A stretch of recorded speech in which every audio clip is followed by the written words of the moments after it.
Un mot de religion dans cette édition. Du 28 au 30 juin 2024, les chrétiens catholiques se sont joints à ceux de la paroisse Saint-Ambroise de Jubilé de Cocody-en-Gré pour célébrer avec faste l'acte 1 de la 35e édition de leur rencontre spirituelle dénommée Kairos.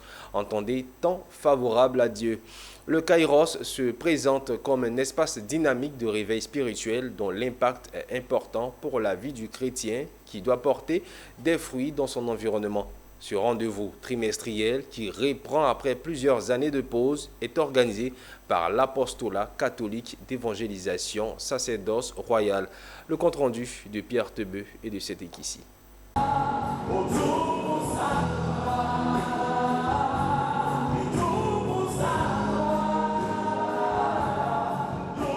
Et c'est reparti avec le programme Kairos.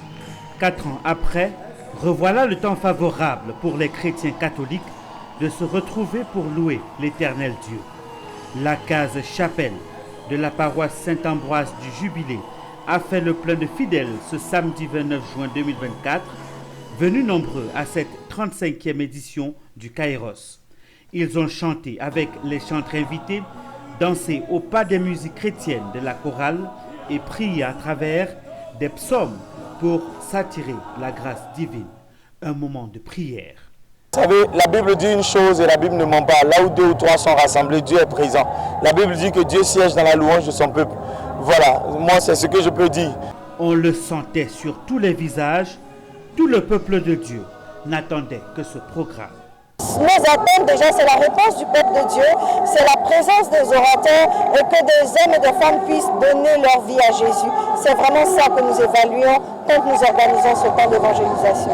Après 4 années d'interruption, les chrétiens catholiques sont venus nombreux pour vivre ce moment fort de la 35e édition du Kairos.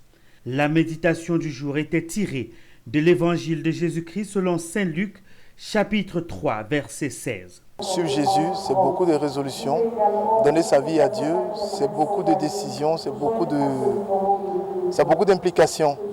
Et je voulais rassurer mes frères et mes sœurs que donner sa vie à Dieu, ce n'est pas perdre sa vie, ce n'est pas perdre son temps, mais c'est véritablement être à l'heure de Dieu.